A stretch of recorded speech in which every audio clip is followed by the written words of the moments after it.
E-Classroom, sponsored by রাষ্ট্রীয় মাধ্যমিক শিক্ষা অভিযান, ত্রিপুরা রাজ্য মিশন।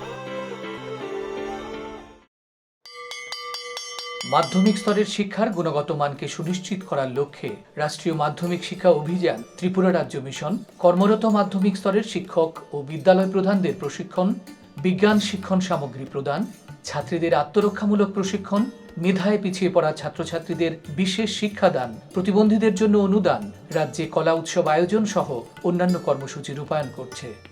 জানেন কি, বিদ্যালয় ছুট সারা দেশের একটি জ্বলন্ত সমস্যা। এই সমস্যা সমাধানে রাষ্ট্রীয় মাধ্যমিক শিক্ষা অভিযানের উদ্যোগে আগামী 1 জানুয়ারি থেকে সপ্তাহব্যাপী বিদ্যালয় ফিরে চলো কর্মসূচি গ্রহণ করা হয়েছে। 14 থেকে 16 বছর বয়সী সমস্ত ছেলে মেয়েদের মাধ্যমিক শিক্ষা সম্পূর্ণ করার জন্য আপনারা সবাই এগিয়ে আসুন।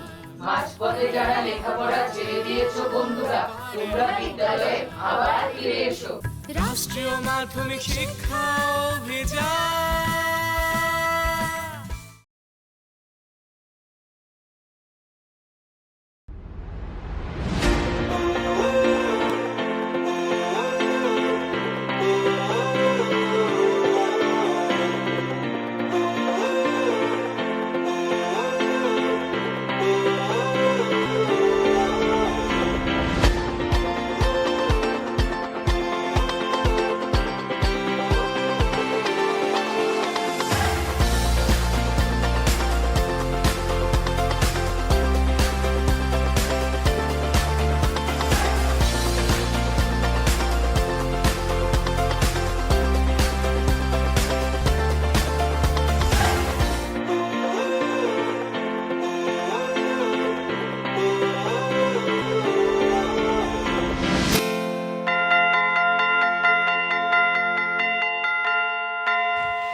প্রিয় ছাত্রছাত্রীরা, আশা করি তোমরা সবাই ভালো আছো।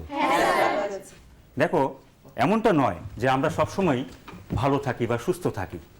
মাঝে মধ্যে বিভিন্ন কারণে আমরা অসুস্থ হয়ে পড়তে পারি, তাই না? কেন আমরা অসুস্থ হয়ে পড়ি, আজকে আমি এই বিষয়টি নিয়েই আলোচনা করব।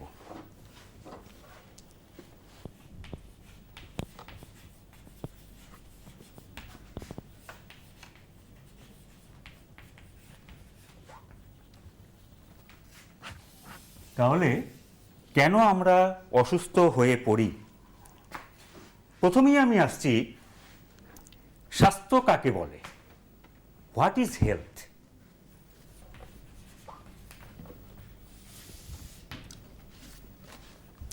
সম্পূর্ণ শারীরিকভাবে, মানসিকভাবে এবং সামাজিকভাবে সুস্থতা বা রোগবিহীন অবস্থা, তাকেই আমরা স্বাস্থ্য বলি।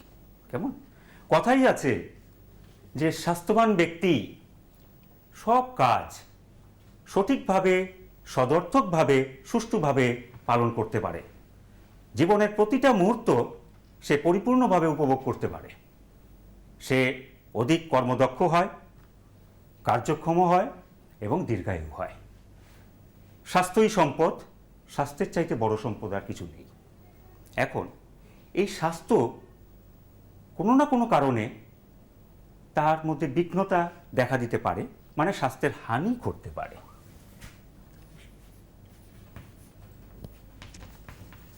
স্বাস্থ্যের হানি, স্বাস্থ্যের হানি হচ্ছে গিয়ে স্বাস্থ্যের ঠিক বিপরীত অবস্থা, এবং এর প্রধান কারণ হচ্ছে গিয়ে, কি বলতে পারবে রাজদীপ? বলো তো দেখি।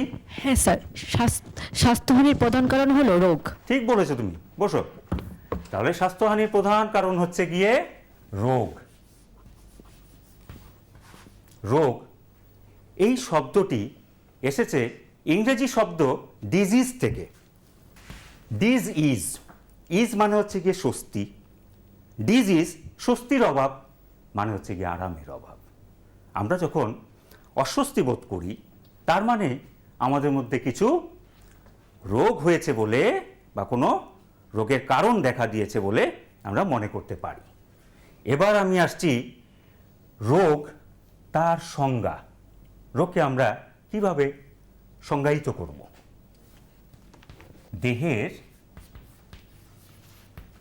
গঠনগত ও কার্যগত অস্বাভাবিকতা, যা কিছু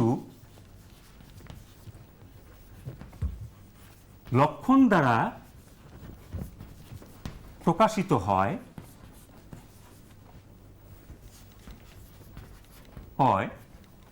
তাকেই আমরা রোগ বলবো। তোমরা নিশ্চয়ই লিখে নিয়েছো তোমাদের খাতায়? গুড। এবার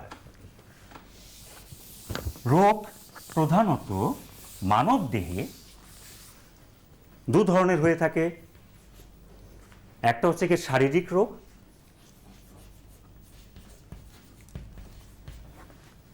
আর একটা হচ্ছে গিয়ে মানসিক রোগ। স্যার, সেই মানসিক রোগটা কি? ঠিক আছে, বসো, আমি বলছি। মানসিক রোগ হচ্ছে গিয়ে মানসিক ভারসাম্যহীন অবস্থা। ব্যক্তি যখন তার নিজের দেহের সঙ্গে এবং পারিপার্শ্বিক পরিবেশের সঙ্গে খাপ খাওয়াতে বা মানিয়ে নিতে পারে না, তখন মানসিক রোগ দেখা দেয়। উদাহরণস্বরূপ বিষণ্ণতা বা ডিপ্রেশন অথবা উন্মত্ততা। আমাদের দেহ নানা ধরনের কলা দ্বারা সৃষ্ট। এই কলাগুলি বিভিন্ন তন্ত্র, অঙ্গতন্ত্র গঠন করেছে এবং এই অঙ্গতন্ত্রগুলি আমাদের দেহের নির্দিষ্ট নির্দিষ্ট কিছু কাজ করে থাকে।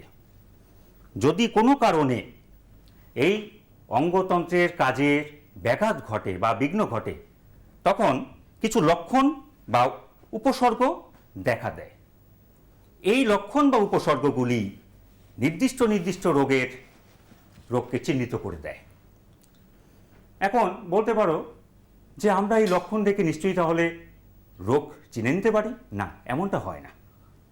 আমরা এই লক্ষণগুলি দেখে নির্দিষ্ট কোন রোগের জন্য এই লক্ষণগুলি তা আমরা বলতে পারবো না। একমাত্র ডাক্তারবাবুরাই পরীক্ষা নিরীক্ষার মাধ্যমে সেই রোগকে চিহ্নিত করতে পারেন। এবার রোগের স্থায়িত্বের ভিত্তিতে আমরা রোগকে দুটি ভাগে ভাগ করতে পারি।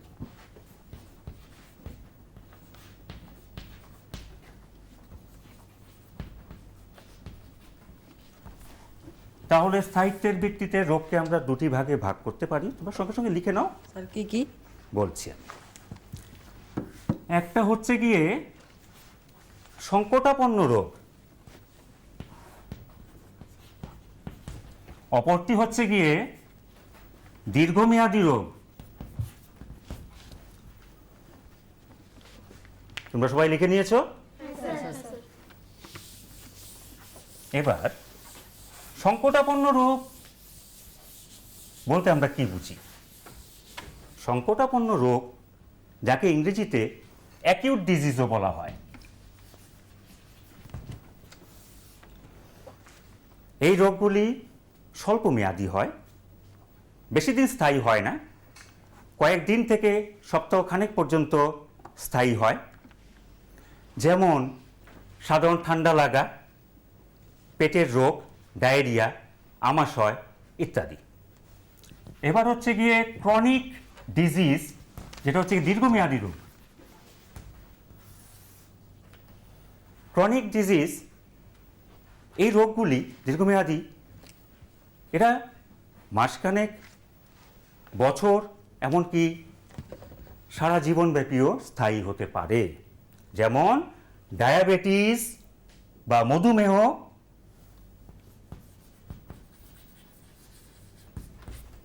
আর্থ্রাইটিস এক ধরনের বাতরোগ,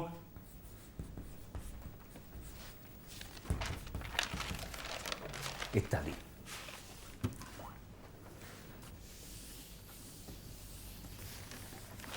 এবার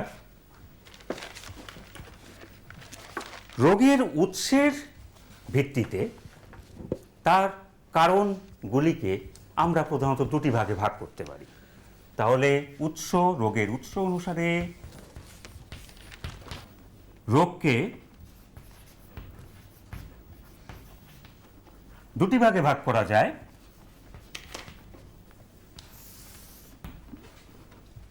প্রথমটি হচ্ছে গিয়ে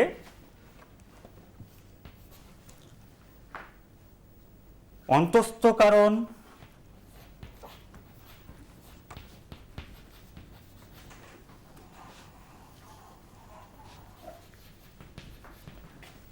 অপরটি হচ্ছে গিয়ে বহিস্থ কারণ। স্যার অন্তস্থ কারণগুলি কি কি? বলছি, বসো। অন্তস্থ কারণ যদি রোগের কারণগুলি ব্যক্তির দেহের ভেতরেই থাকে, আভ্যন্তরীণ, তাহলে সেগুলোকে অন্তস্থ কারণ বলা যায়। যেমন কয়েকটির উদাহরণ আমি দিচ্ছি। পুষ্টির অভাব, খাদ্যের প্রয়োজনীয় উপাদানগুলি যদি সঠিক পরিমাণে না থাকে, যেমন আমিষ, শর্করা, স্নেহজাতীয় পদার্থ, খাদ্যপ্রাণ বা ভিটামিন, খনিজ পদার্থ বা মিনারেলস, জল, এগুলো যদি সঠিক পরিমাণে শরীরে না নেওয়া হয়, তখন অপুষ্টিজনিত রোগ দেখা দিতে পারে। এছাড়া হৃৎপিণ্ড, ফুসফুস, বৃক্ক, এরপর হচ্ছে গিয়ে যকৃৎ, এই যে অঙ্গগুলি আছে আমাদের, এগুলোর যদি গঠনগত কোনো ত্রুটি থাকে, তখন নানা রকম রোগ দেখা দিতে পারে। যেমন হার্ট অ্যাটাক হতে পারে, ফুসফুসের কার্যকারিতা যদি কমে যায়, শ্বাস প্রশ্বাসের রোগ দেখা দিতে পারে ইত্যাদি। পুষ্টিকর খাদ্য এবং শিক্ষা আমাদের নিতান্ত প্রয়োজনীয় জিনিস। আপনি কি জানেন বর্তমানে ত্রিপুরায় বিদ্যালয় শিক্ষা দপ্তরের অধীনে মধ্যাহ্ন আহার প্রকল্পের উদ্যোগে সবকটি বিদ্যালয়ে সবজি বাগান গড়ে তোলা হচ্ছে।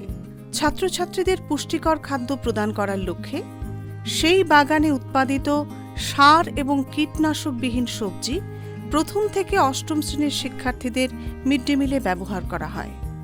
চলুন শিক্ষার্থীদের স্বাস্থ্যকর এবং নির্ভেজাল খাদ্য প্রদান ও সুস্থ সমাজ গড়ার লক্ষ্যে আমরা সবাই এগিয়ে আসি এবং প্রত্যেকটি বিদ্যালয়ে সবজি বাগান গড়ে তুলতে বিদ্যালয় কর্তৃপক্ষকে সাহায্য করি।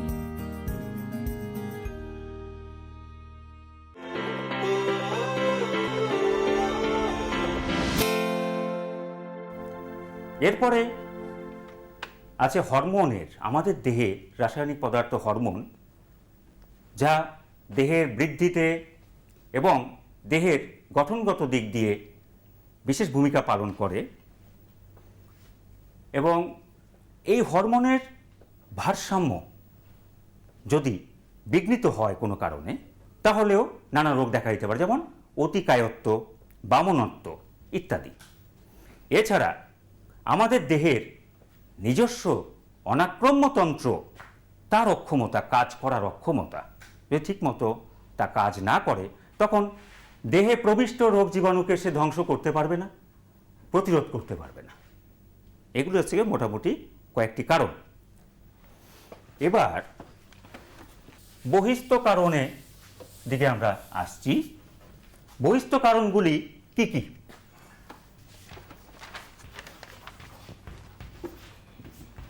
বহিস্থ কারণগুলি কি কি? বহিস্থ কারণের মধ্যে প্রথমেই আসছি প্যাথোজেন। তোমাদের মধ্যে কেউ কি বলতে পারবে প্যাথোজেন কি? হ্যাঁ বলো স্যার, রাজদীপ। রোগ সৃষ্টিকারী আণবিক্ষরিক জীবদের বলা হয় প্যাথোজেন। খুব সুন্দর বলেছ। প্রথম 1 নাম্বার হচ্ছে গিয়ে প্যাথোজেন। রোগ সৃষ্টিকারী আণুবীক্ষণিক জীবদেরকে, অণুজীবদেরকে বলা হয় প্যাথোজেন। এদের মধ্যে আছে ভাইরাস, ব্যাকটেরিয়া, ছত্রাক, আদ্য প্রাণী, কৃমি ইত্যাদি। এরা কেমন? এরপরে বহিস্থ কারণের মধ্যে দ্বিতীয় কারণটা হতে পারে পরিবেশ দূষক। যেমন শিল্প, কলকারখানার থেকে নির্গত দূষিত রাসায়নিক পদার্থ, তার দ্বারা নানা ধরনের রোগ সৃষ্টি হয়। এছাড়া ভারী ধাতু, যেমন পারদ, সীসা, আর্সেনিক, ক্যাডমিয়াম ইত্যাদি ধাতুর কারণেও নানা ধরনের রোগ সৃষ্টি হয়। এরপরে আছে পুষ্টির অভাব। বাহ্যিকভাবেও পুষ্টি দ্রব্য যদি আমরা গ্রহণ করার ক্ষেত্রে সঠিক পরিমাণ বজায় না রাখতে পারি, মানে সুষম আহার যদি আমরা গ্রহণ না করি, তাহলে আমাদের নানা ধরনের রোগ দেখা দিতে পারে, যেমন রিকেট, ম্যারাসমাস, কোয়াশিয়াকার এগুলি হতে পারে। এরপরে আরেকটা কারণ আছে খুব গুরুত্বপূর্ণ, সেটা হচ্ছে গিয়ে মদ, তামাক, মাদকদ্রব্য ইত্যাদির সেবনের ফলে ক্রনিক ডিজিজ বা দীর্ঘমেয়াদী রোগ দেখা দিতে পারে, যা সারা জীবনব্যাপী ব্যক্তির ক্ষেত্রে স্থায়ী হয়ে থাকে। এইগুলো আমাদের বহিস্তব কারণগুলি। এবার আমি আসছি রোগের প্রকারভেদ, টাইপ। রোগের প্রকারভেদ। রোগের প্রকারভেদ, রোগকে দু প্রকারে ভাগ করা যায়। একটি হচ্ছে গিয়ে জন্মগত রোগ, তাহলে প্রথমটি আমি লিখছি জন্মগত। দ্বিতীয়টি হচ্ছে গিয়ে, কে বলতে পারবে? বলো তো দেখি তুমি। স্যার অর্জিত। খুব সুন্দর বলেছো। দ্বিতীয়টি হচ্ছে গিয়ে অর্জিত রোগ। প্রথমটি জন্মগত রোগ, এটা মূলত জিন ঘটিত রোগ, যা কিনা পিতামাতা থেকে সন্তানে সঞ্চারিত হয় বংশ পরম্পরায়। এগুলি সহজে সারে না। যেমন মায়োপিয়া, দৃষ্টিশক্তির ক্ষেত্রে অন্তরায়, দূরদৃষ্টির ক্ষেত্রে, দূরের দৃষ্টির ক্ষেত্রে অন্তরায় হয়। হিমোফিলিয়া, বর্ণান্ধতা ইত্যাদি। জন্মগত রোগগুলিকে যেহেতু আমরা সহজে সারিয়ে তুলতে পারি না, কিন্তু অন্য প্রকার রোগ, অর্জিত রোগ, ব্যক্তি জন্মের পরে অর্জন করে বা সৃষ্টি হয়, একে আবার আমরা দুটো ভাগে ভাগ করে দিতে পারি। প্রথমটি হচ্ছে গিয়ে সংক্রামক রোগ।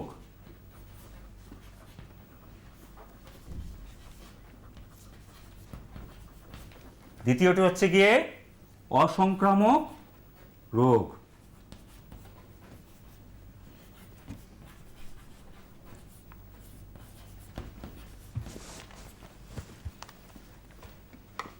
লিখেছো তোমরা? কেউ কি বলতে পারো সংক্রামক রোগ কাকে বলে? স্যার যে সব রোগ এক ব্যক্তি থেকে অন্য ব্যক্তিতে সহজে সংক্রামিত হয় তাকে সংক্রামক রোগ বলে। খুব ভালো, খুব সুন্দর। সংক্রামক রোগ হচ্ছে গিয়ে এক ব্যক্তি থেকে আরেক ব্যক্তিতে রোগগুলি ছড়িয়ে যায়, পরিবাহিত হয়। এই রোগগুলি বিভিন্ন মাধ্যমে ছড়িয়ে পড়ে, পরিবাহিত হয়ে পড়ে। এগুলো আমরা পরে আসছি, আমি আলোচনা করব।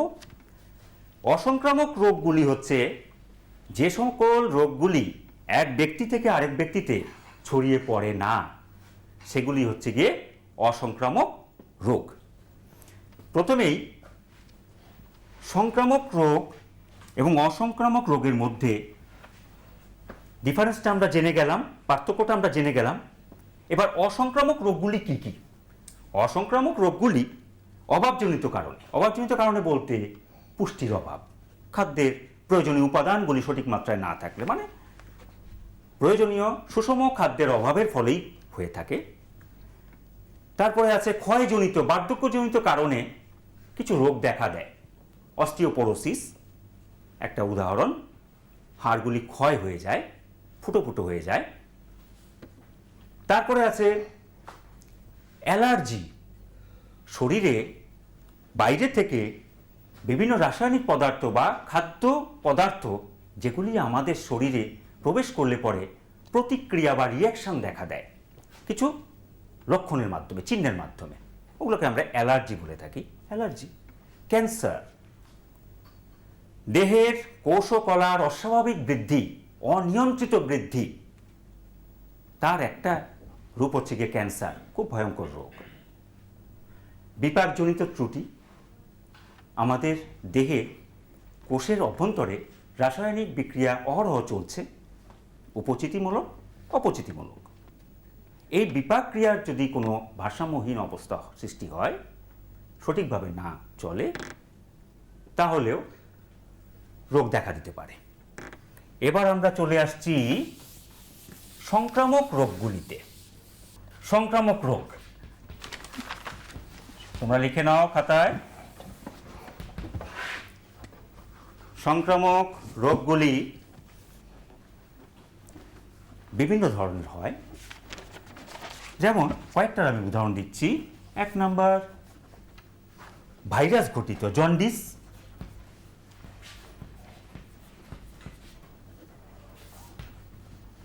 এই রোগটি হেপাটাইটিস ভাইরাস দ্বারা সৃষ্ট। এই রোগটি জল, খাদ্য ইত্যাদির মাধ্যমে ছড়িয়ে পড়ে। দ্বিতীয়ত, ব্যাকটেরিয়া ঘটিত রোগের মধ্যে যেমন হচ্ছে গিয়ে কলেরা। কলেরা পেটের রোগ, জলবাহিত, খাদ্যবাহিত, এবং মাছি যখন কোনো আক্রান্ত ব্যক্তির মলে বসে এবং সেই মাছি গিয়ে যখন সুস্থ ব্যক্তির খাবার দাবারে গিয়ে বসে, তার দ্বারা এটি প্রবাহিত হয়, কলেরা। 3 নম্বর হচ্ছে গিয়ে ছত্রাক ঘটিত দাঁত। 4 নম্বর হচ্ছে গিয়ে আর্দ্রপ্রাণী ঘটিত আমাশয়। 5 নম্বর কৃমি ঘটিত ফাইলেরিয়া।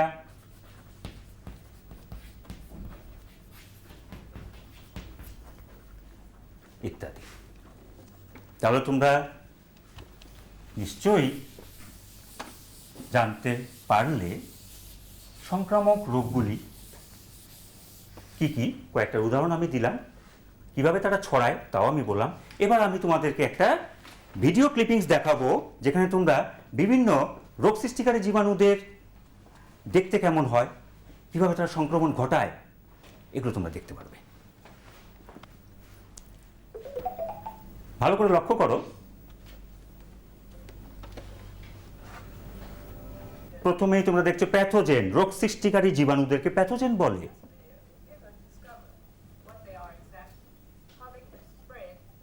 কিভাবে তারা ছড়িয়ে পড়ে।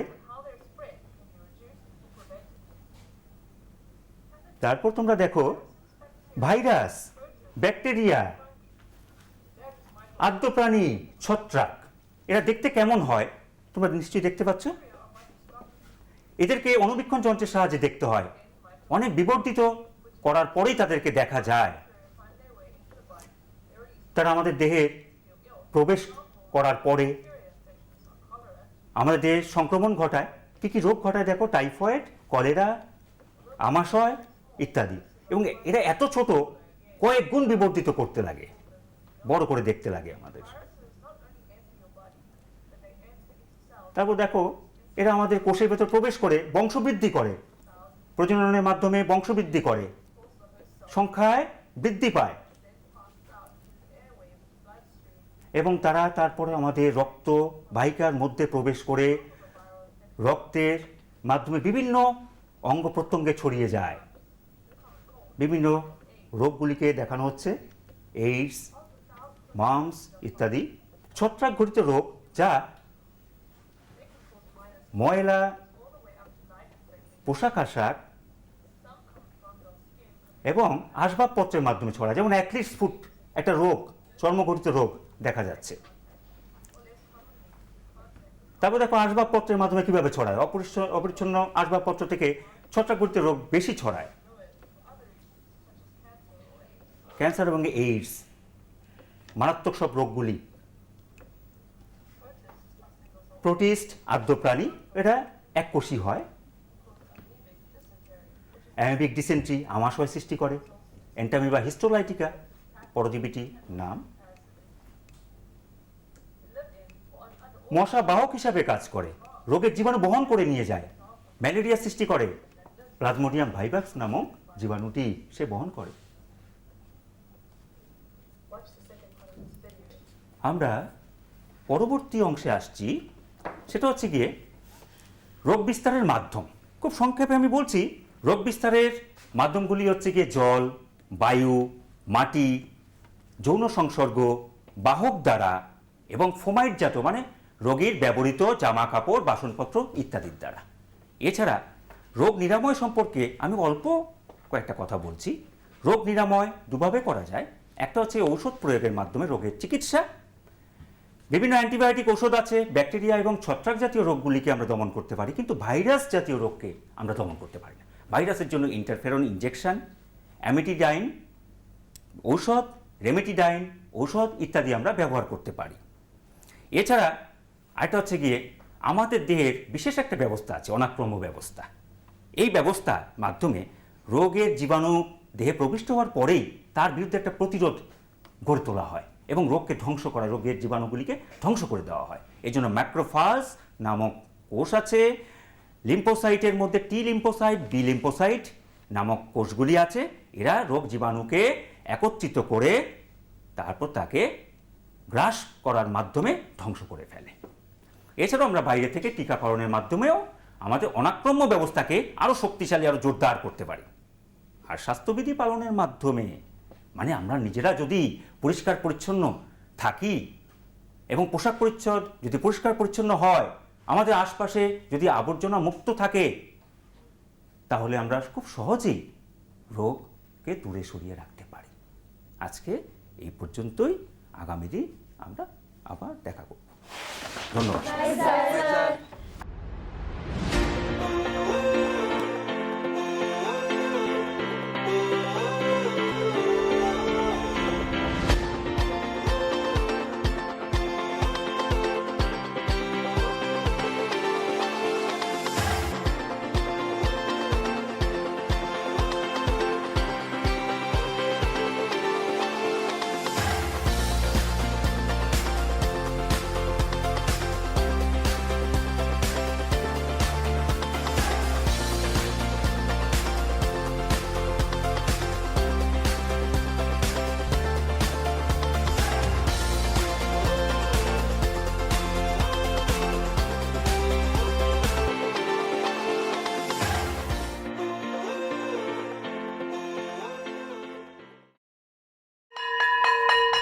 ড্রপ আউটের ঘুচিয়ে ক্ষত, স্কুলে পড়ুয়ার বাড়ছে ভিড়, সর্বশিক্ষা মিড ডে মিলে স্কুল সকলের আশার নীড়।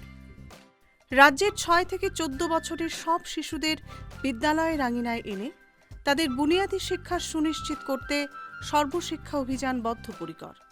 তাদের শিক্ষার সুবিধার জন্য রয়েছে বিনামূল্যে পাঠ্য বই, বিদ্যালয়ের পোশাক, উন্নতমানের পড়াশোনা, স্বাস্থ্যসম্মত শৌচাগার, বিশুদ্ধ পানীয় জল, পুষ্টিকর মধ্যাহ্ন আহার, খেলাধুলার ব্যবস্থা এবং আরও অনেক কিছু। হ্যাঁ, তাই দেরি না করে আজই আপনার এলাকার সব শিশুদের নিকটবর্তী সরকারি বিদ্যালয়ে ভর্তি হতে উৎসাহিত করুন। E-Classroom was sponsored by রাষ্ট্রীয় মাধ্যমিক শিক্ষা অভিযান, ত্রিপুরা রাজ্য মিশন। এই যে সমীকরণ শব্দটি আমরা লিখলাম, এই শব্দটির সাথে আমরা সবাই পরিচিত, ঠিক কিনা বলো? হ্যাঁ, কারণ আমরা ক্লাস 8-এ সমীকরণ করেছি। এখন আমরা আমাদের আজকের আলোচনার বিষয়বস্তু আলোচনা করা শুরু করার আগে আমরা আরেকবার একটু জেনে নেব সমীকরণ কি এবং চলরাশি বলতে আমরা কি বুঝি।